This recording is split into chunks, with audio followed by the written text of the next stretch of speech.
Habían pasado casi 20 años desde el asesinato del último emperador del Principado, Alejandro Severo, el último de la dinastía Severa.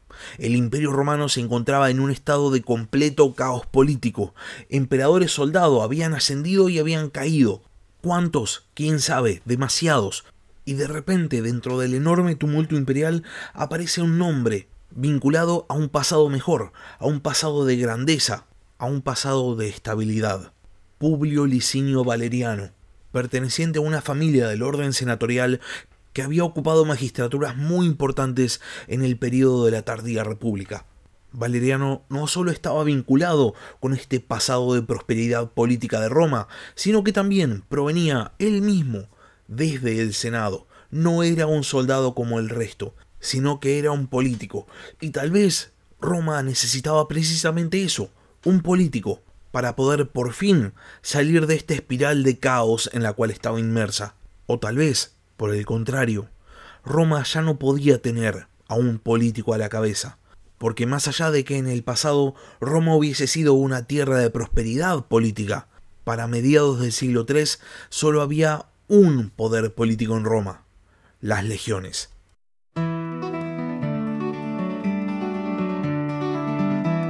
Hola a todos, sean bienvenidos al podcast de historia La Barba Roja de Barba Roja.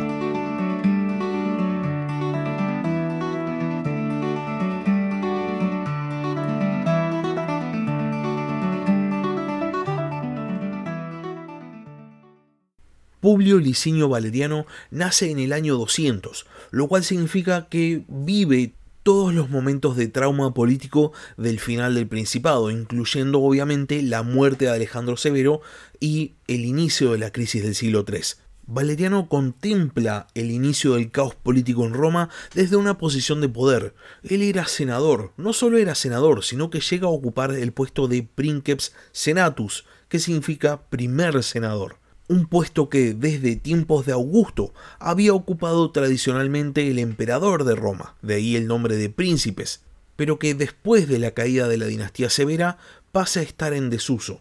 Valeriano no recibe este título de casualidad.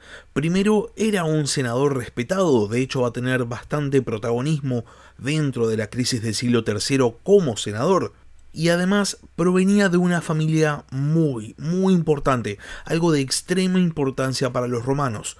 Valeriano era miembro de la gens Licinia, la misma a la que había pertenecido Marco Licinio Craso, y por ende su familia había estado ligada al poder romano desde los tiempos de la tardía república. Más allá de su pertenencia familiar, no se sabe mucho acerca de la vida de Valeriano antes de ser emperador. Sabemos que se casa 2 veces. Primero con Cornelia Galonia y después con Egnatia Mariniana. Y también sabemos que con su segunda esposa tiene 2 hijos, Galieno y Valeriano el Menor. Pero después realmente no sabemos nada más. Sobre lo que sí sabemos es acerca de la carrera política de Valeriano. Al margen de ser un senador y encima de ser el Princeps Senatus, sabemos que cuando el emperador Decio decide despojar al Senado de sus funciones legislativas y se las confiere a la figura del censor, Valeriano es nominado para este cargo, pero lo rechaza.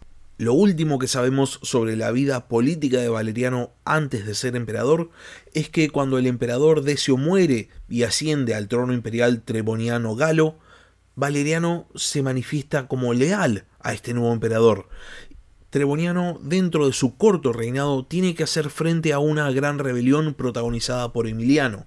Y viendo que su rival tenía más tropas que él, pide ayuda a Valeriano, pide que le envíe refuerzos. Valeriano moviliza una gran fuerza y va en ayuda del emperador.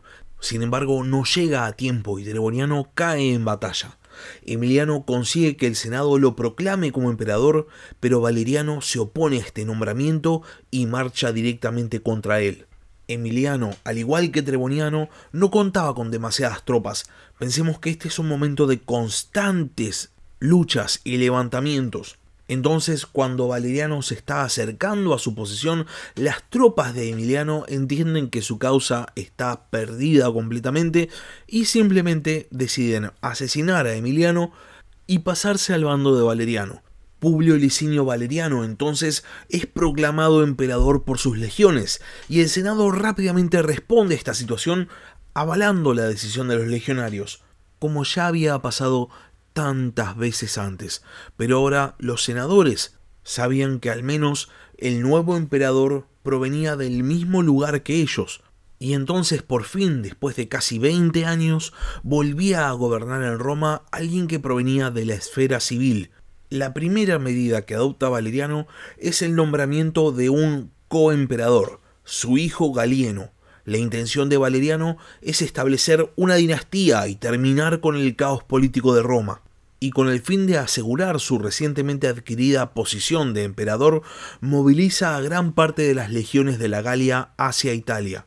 De esta manera, ningún romano iba a poder disputarle el poder.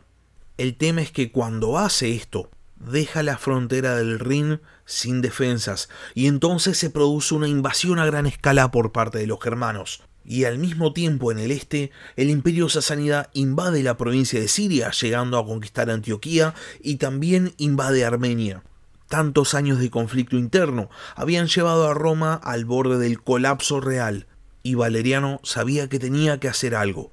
Y entonces traza junto a su hijo Galieno un plan de acción. Galieno se va a dedicar al frente de la Galia, y Valeriano va a ir a enfrentar a los sasánidas. El tema es que el emperador no era un militar de carrera, era un político. Así que realmente no se sabía cuál iba a ser su desempeño. Ahora bien, en algún momento entre su proclamación como emperador y el inicio de la campaña contra los sasánidas, Valeriano decide prohibir el culto cristiano y encara una de las mayores persecuciones hacia la población cristiana en todo el periodo imperial. El emperador sabía que Roma tenía una economía en total decadencia y planeaba remediar esta situación mediante la confiscación de los bienes de los cristianos. Después de la toma de esta decisión, el emperador y su hijo Galieno parten cada uno a la campaña que le había sido asignada. Galieno consigue victorias rápidamente y logra echar a los germanos al otro lado del río Rin. Valeriano, por otro lado, logra para el año 257 reconquistar toda la provincia de Siria. El imperio parecía asegurado. Sin embargo, al año siguiente, los godos invaden y saquean Asia Menor. Y en el 259, una nueva coalición germana formada por alamanes y francos penetra en territorio imperial y llega hasta Hispania, saqueando la ciudad de Tarragona. El norte imperial corría peligro, y entonces Galieno nombra a su hijo, Publio Licinio Cornelio Salonino, como nuevo comandante de las fuerzas romanas en el Rin. Valeriano, por su parte, sigue con la campaña contra los sasánidas, y en el año 259 se dirige a la ciudad de Edesa. Las fuerzas sasánidas, comandadas por el emperador Sapor I, asedian Edesa. Y las fuerzas romanas que estaban presentes en la ciudad, viendo que cada vez tenían menos suministros, empiezan a planear un motín. Tal vez si lograban deponer a Valeriano y lo entregaban a su rival, entonces iban a poder salvar sus propias vidas. El emperador se da cuenta de esto, y entonces entiende que no tiene mucho tiempo. Si quiere salir vivo de Edesa, tiene que presentar batalla. Y lo que sigue es una nueva derrota militar de un miembro de la gens Licinia a manos de un rey persa. El ejército de Valeriano es totalmente destrozado y el propio emperador es capturado en combate, siendo el único emperador de toda la historia romana que sufre este destino. Valeriano no era un soldado, era un político, y se había dirigido a Edesa específicamente para intentar negociar un tratado de paz con Sapor I. Sin embargo, ahora el emperador había sido capturado y junto a él otros 20.000 romanos también habían sido capturados y son llevados para el interior del imperio sasánida. Con respecto a su destino hay muchísimas especulaciones. Se dice que a Valeriano Sapor I lo ejecuta vertiendo oro fundido en su garganta. Y con respecto a los legionarios capturados, se dice que fueron utilizados como mano de obra esclava para construir la ciudad del rey Sapor, Villapur. Con respecto a este tema, y haciendo un guiño obvio a la legión perdida de Craso, el historiador italiano Valerio Massimo Manfredi escribe una novela histórica que trata justamente sobre el destino de los legionarios de Valeriano y los hace terminar en China, llamada el Imperio de los Dragones. Ahora bien, parece ser que el destino de Valeriano está causado por una traición, la de su prefecto del pretorio llamado Macriano, y podemos especular con que Macriano seguramente quería una posición de emperador y un tratado de paz con el emperador sasánida Sapor. Sin embargo, no obtiene ni lo uno ni lo otro, y los sasánidas, después de haber derrotado y capturado al emperador de Roma, prosiguen su campaña de conquista. Es así que los romanos pierden las provincias de Siria nuevamente, Cilicia y también Capadocia. Galieno en Roma, enterándose de la derrota de su padre en la Mesopotamia, intenta mantener la información en secreto. Sabe que si el destino de Valeriano se conoce, entonces su dinastía está perdida. El tema es que más allá de revelar o no revelar la información, la derrota era bastante obvia. El emperador no aparecía. Y entonces no pasa mucho tiempo para que empiecen a producirse nuevas rebeliones. La primera ocurre en la Galia, donde el general romano galo llamado Póstumo se proclama emperador. Salonino entonces, el comandante de las legiones del Rin, hijo de Galieno, moviliza a sus legiones y se dirige a combatirlo, pero es rodeado por Póstumo y muere en combate.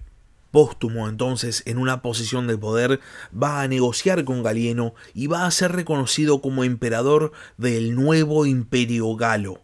Mientras esto pasaba, en el este, el reino cliente de Palmira, gobernado por Septimio Odenato, logra frenar el avance sasánida, expulsando a las tropas invasoras a su territorio original.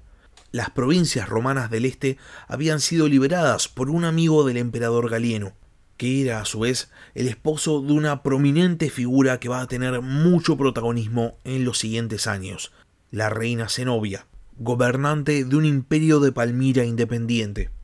Roma ahora se encontraba nuevamente dividida, y una vez más, como hacía 300 años, iba a ser la muerte de un miembro de la gens Liquinia en la Mesopotamia, lo que iba a desencadenar una enorme guerra civil. Y con esto llegamos al fin del capítulo de esta semana. Si llegaron hasta acá y no están suscritos al canal, les recomiendo que se suscriban, subo capítulos todas las semanas. Y si tienen alguna pregunta, algún comentario o simplemente quieren participar, pueden dejar un comentario en la caja de comentarios de YouTube o también pueden mandarme un mail al mail del podcast, labarbarroja@gmail.com. Por último, si tienen ganas de apoyar al podcast y transformarse en parte de la tripulación, pueden hacerlo mediante un aporte en YouTube o también con una suscripción mensual en Patreon. Les dejo el link en la descripción del capítulo. Muchas gracias por escuchar. Y hasta la próxima.